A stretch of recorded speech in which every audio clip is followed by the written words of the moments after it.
Welcome to our presentation, Cannabis, Chemistry, and Chromatography, examining the challenges of cannabis sample processing, analysis, and the role of reference materials. First, let's look at a typical cannabis or hemp workflow. You have, in the first step, sample selection, and then you take that sample and you have to reduce the particle size, so sample homogenization. Then you go through a sample processing step. This could be an extraction or a digestion or some other processing step, like maybe a filtration. And then you do your instrumental analysis. Let's take a look at the choices you make when you choose a particular part of a sample.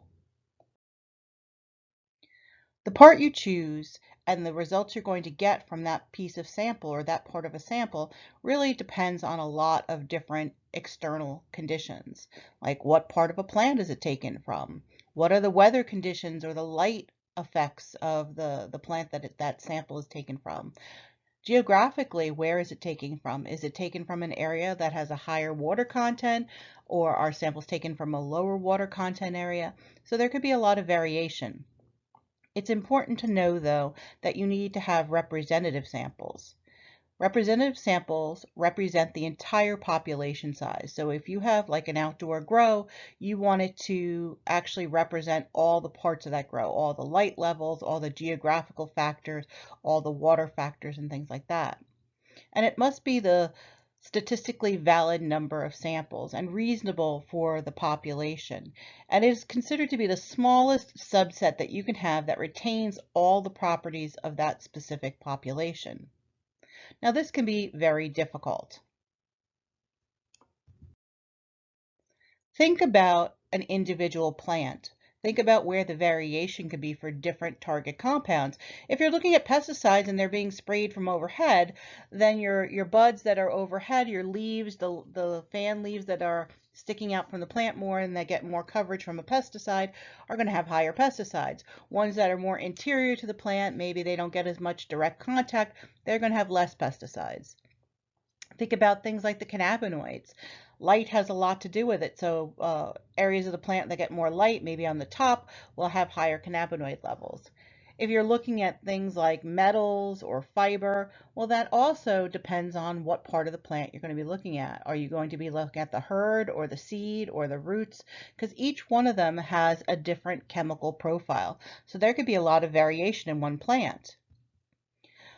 If you're really concerned about the THC and the other cannabinoids, you can actually find them almost entirely throughout the plant, with the exception of some of the roots. You don't see some of the cannabinoids in the roots. But if you look at this little chart, you can see that THC has been found in the seed and the stem and the leaves, some in the pollen, some in the flower. So it could actually be found throughout the plant, with the highest concentrations obviously being in the flower. But you also have some high concentrations in the leaves as well. So there is a lot of variability.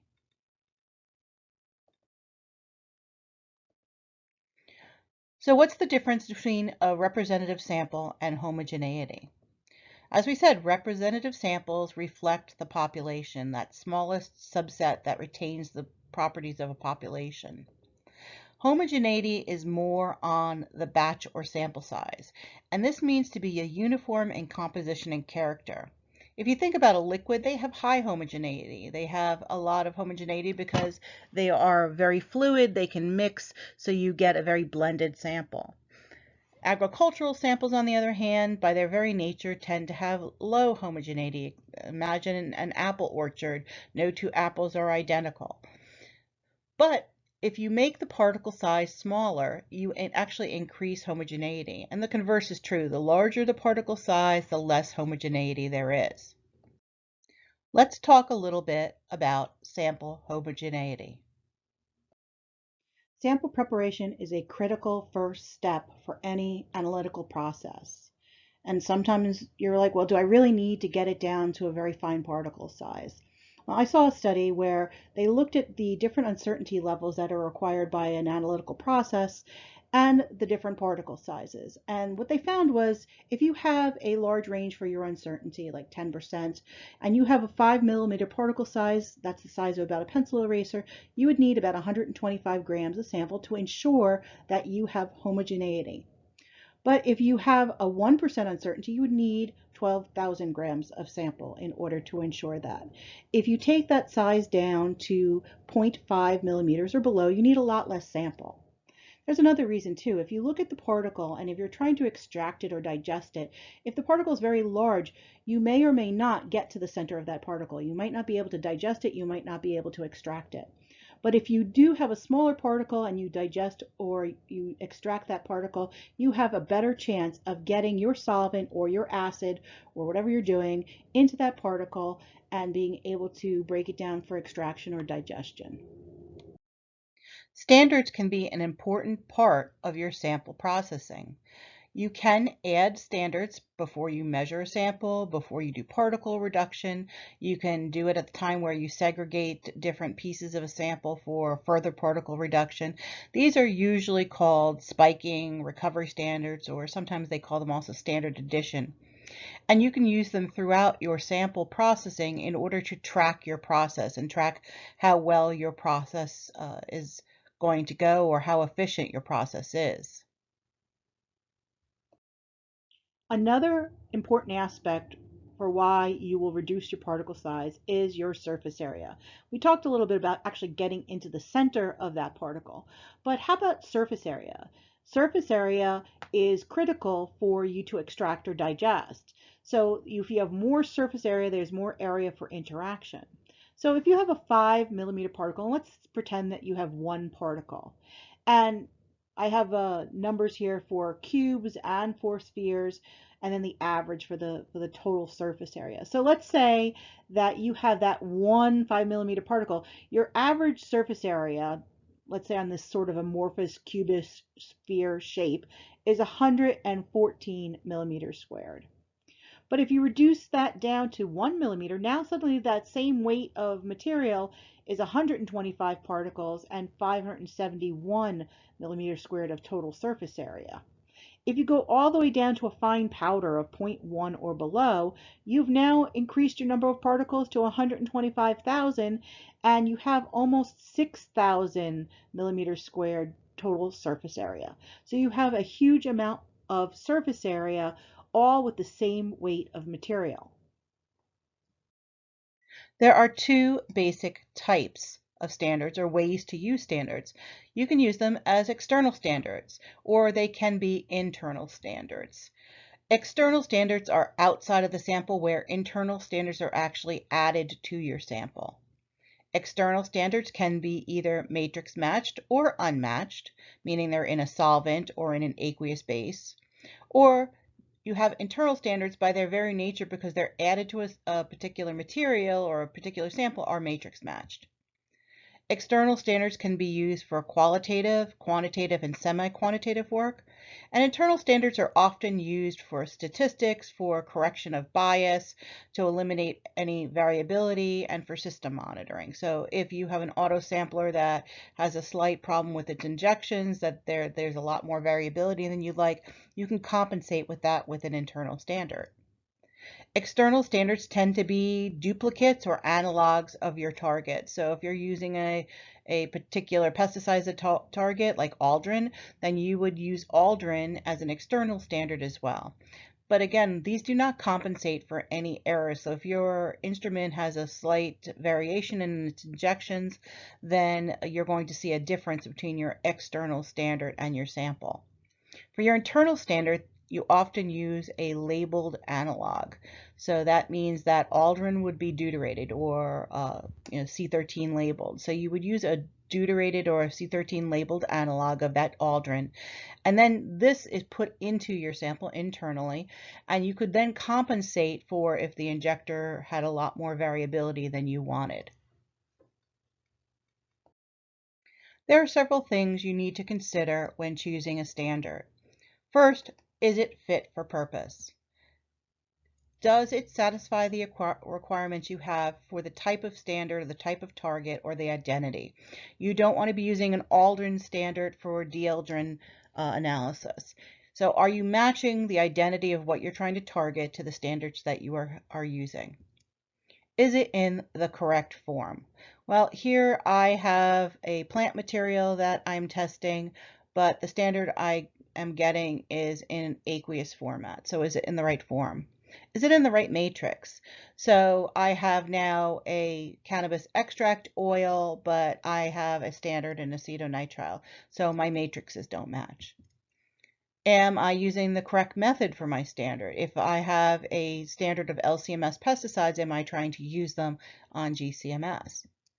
And are they in the analytical range? I need percent level calculations for my analytes, but I have ppb standards. So am I using the right analytical range? Then you have the role. What role is this standard going to play? Are you going to use it to produce qualitative data, or identity data, or quantitative data? Do you actually need a numeric result from it? Or are you doing quality data? Are you doing methods development or methods verification with this particular material? Once your sample is homogenized and you've chosen your standards, then you move on to sample processing.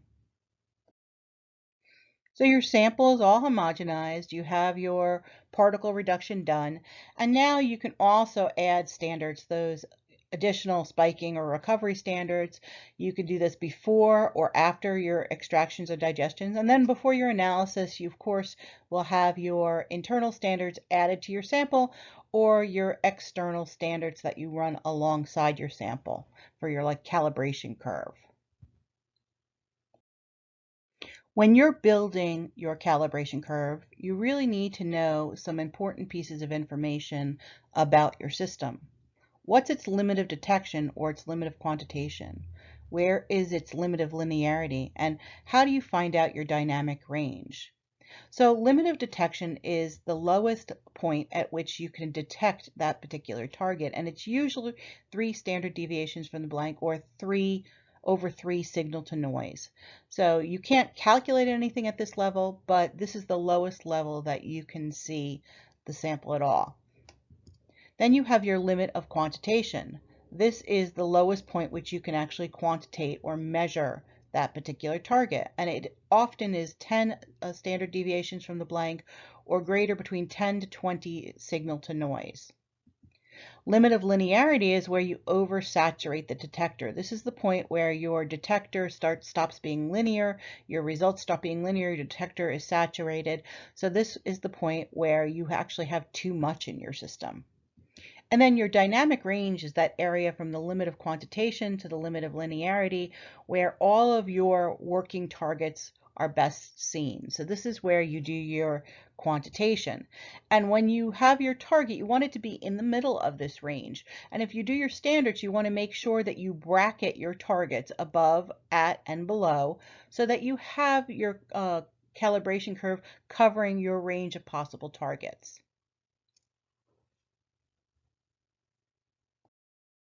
There are a lot of standards available for cannabis or needed for cannabis. You need internal and external standards. You need blanks, calibration and tuning standards, standards for identification and quantification, also for method validation and verification. And these can be a range of things, your organic compounds like your cannabinoids, your terpenes, your flavonoids, different pesticides. You can have solvent analysis, nutrient analysis, and of course your toxic elements as well. Now we're going to take a look at some of the analytical targets and how best to approach looking at them. Let's first take a bigger look at cannabis. Of course, we all know about the cannabinoids, but they are joined by other compounds such as terpenes and flavonoids in order to work within the plant and to work as a nutraceutical in cannabis products. Let's start with, what are flavonoids? Well, they provide color and defense to the plants. And they're composed of 15 carbons with 2 phenyl and a pyrano ring. They are considered to be secondary metabolites and therefore non-essential.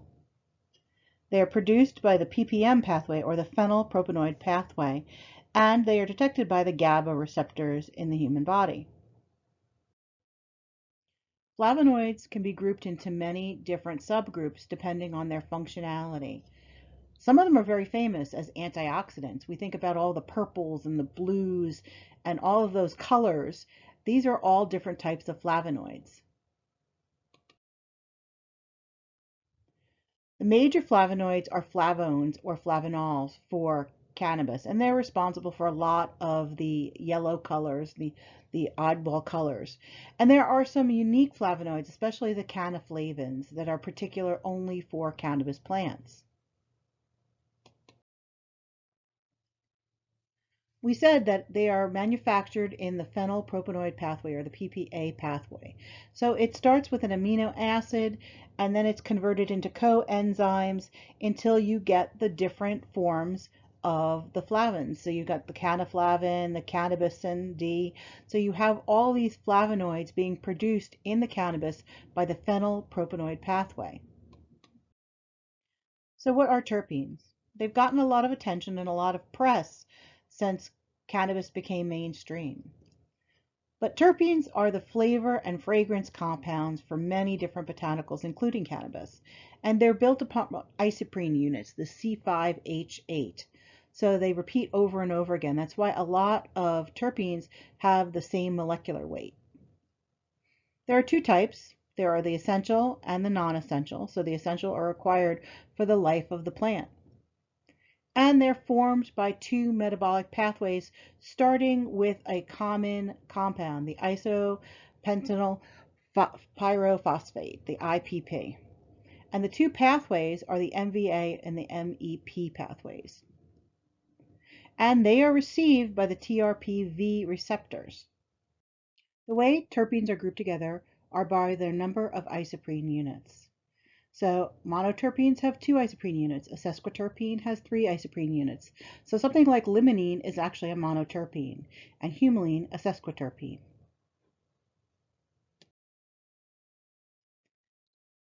Different products have some terpenes in common. So if you look at the products of wine, hops, which is a cousin of cannabis, they're in the same botanical grouping.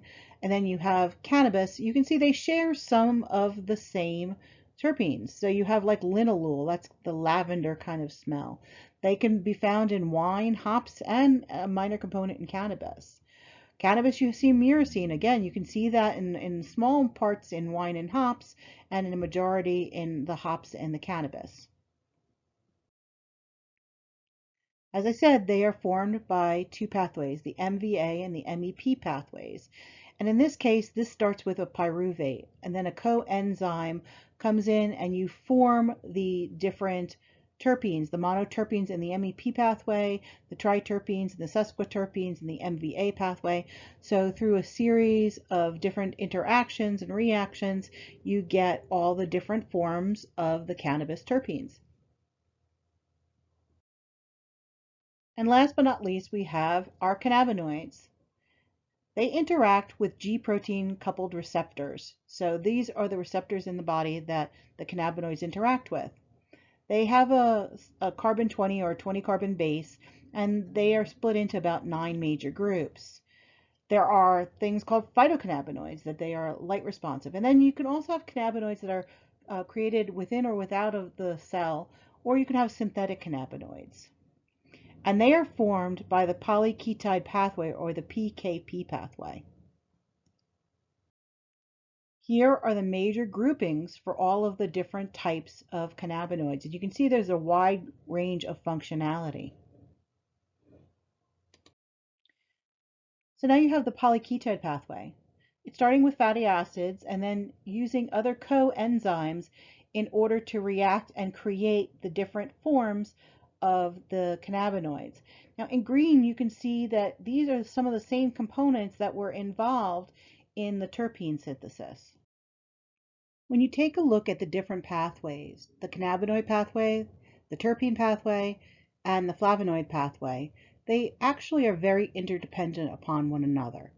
If you recognize the geranyl phosphate that we found in the terpene pathway, you'll see it appear again in the cannabinoid pathway.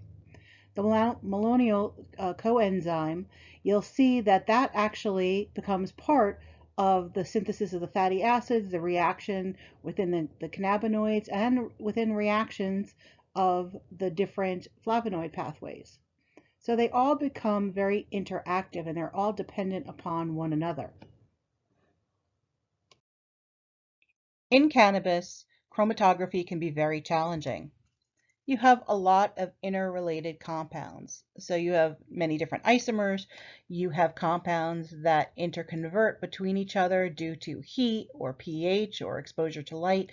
So there's a lot of rearrangement that goes on. You have similarities in things like your mass. So if you're doing mass detection, you could be looking at the same fragments over and over and over again with very subtle differences to them. They can have very similar physical properties like boiling points or melting points.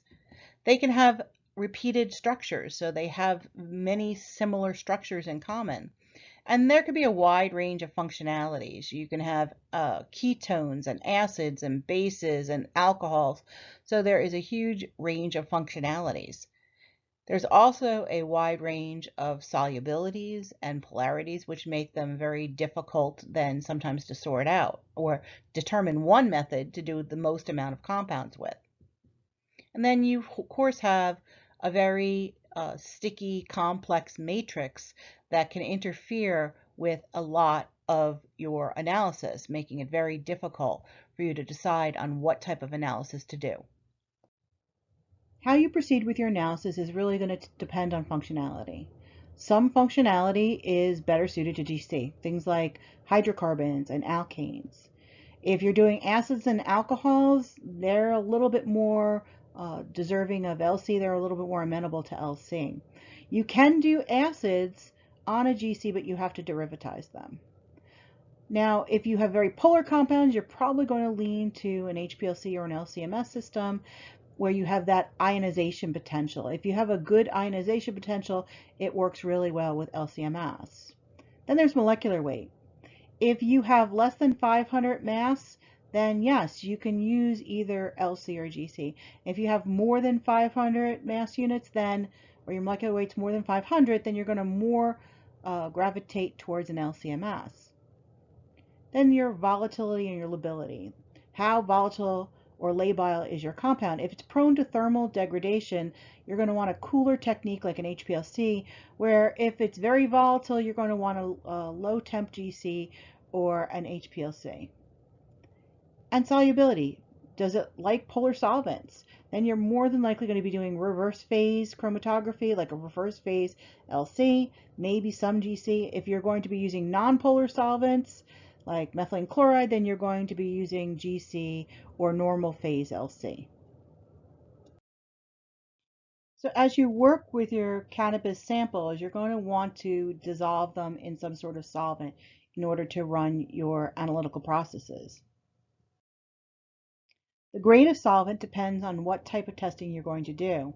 Most of the time, you want to keep to grades for chromatography, like your GC, pesticide residue, your HPLC grade, your LCMS grade, because they are intended for chromatography use. You also want to match your solvents to your expected targets. If your compounds are polar, you're going to want polar solvents. If your compounds are nonpolar, then you're going to want no nonpolar solvents. So polarity is reflected by the polarity index. Your polar solvents are the ones that are amenable to reverse phase HPLC. So they're going to be the ones that have the high polarity index. Things like your water, your acetonitrile, your methanol. And you want your polarity index to be in the same range of the pKa and the log P of your samples. So these log Ps and the pKa show that we are in a higher polarity index, so more polar, and then you're going to want to use more polar solvents. You also want to understand that as you mix your solvents, your polarity index will change. So if you're using 50-50 acetonitrile water in an HPLC, you're not going to get the polarity of water and you're not going to get the polarity of acetonitrile. You are going to get a blend of it both.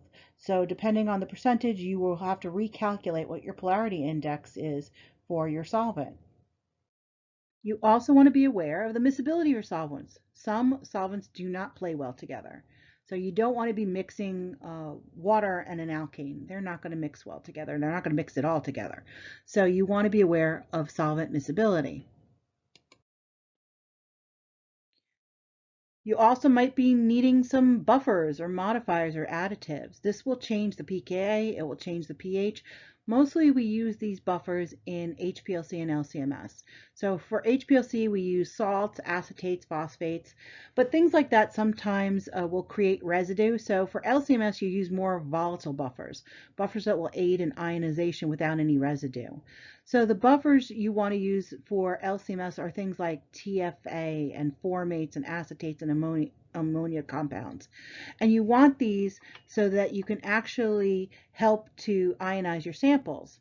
For this, you're going to really want that your pH range to be about 2 units above or below the pKa of your sample. So you can see our pKas for our CBD and our THC are in that 10 to 11 range. So at the minimum, we want our buffers to be about 2 units. So the acetate, the ammonium, the formates, and things like that are at least 2 units above or below the pKa.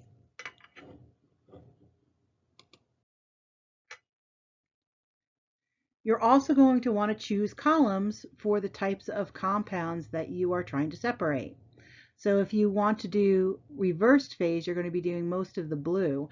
And if you're doing normal phase, you'll be doing the red. If your compounds are ionic, then you're going to be wanting a C2 through a C18 column.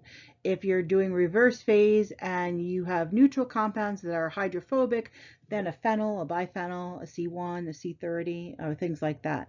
So you want to match the column phase to the target of the analytes you'll be trying to separate. Now let's look at chromatography and what type of information that can give to you.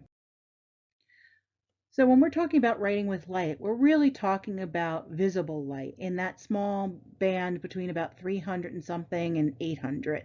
So that is the small visible light spectrum. And we use that spectrum to determine what we monitor when we do UV vis or a DAD on our HPLC, because that gives us the targets. So if your particular sample has a violet color, that means that yellow-green's absorbed and you should be looking in the 560 to 580 nanometer range. So you can actually choose what nanometers or what ranges by the colors that you observe.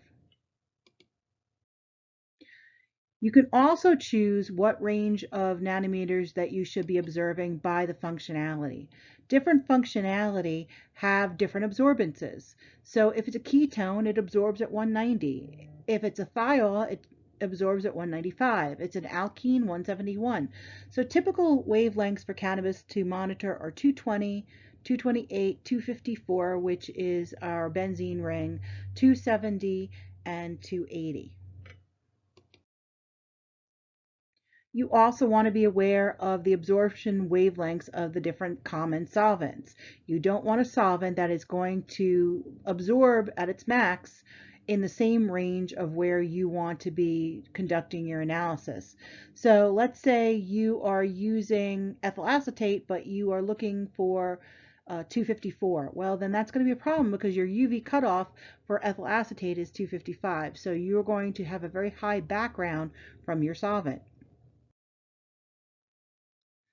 Typical HPLC conditions for cannabis. Well, mostly we use a C18 or some form of a C18 column, and this is reverse phase chromatography. A very typical start point is our standard column of 150 millimeters, 4.6 and 5 micron. So we often start out with a gradient method of a water and acetonitrile, and again, you want to be using LC or HPLC grade of acetonitrile. And a typical preparation is a formic acid buffer of 0.01 to 0.5% and anywhere from 1 to 25 millimolar of ammonium formate. And again, the wavelengths you're going to look at 220, 228, 254, 270, and 280. If you look at the most commonly examined cannabinoids, you have generally your early eluders. These ones on a CA column come out fairly early. These are things like your CBDA and your CBG. Then you have your late eluters, your CBC, your THCA, things like that.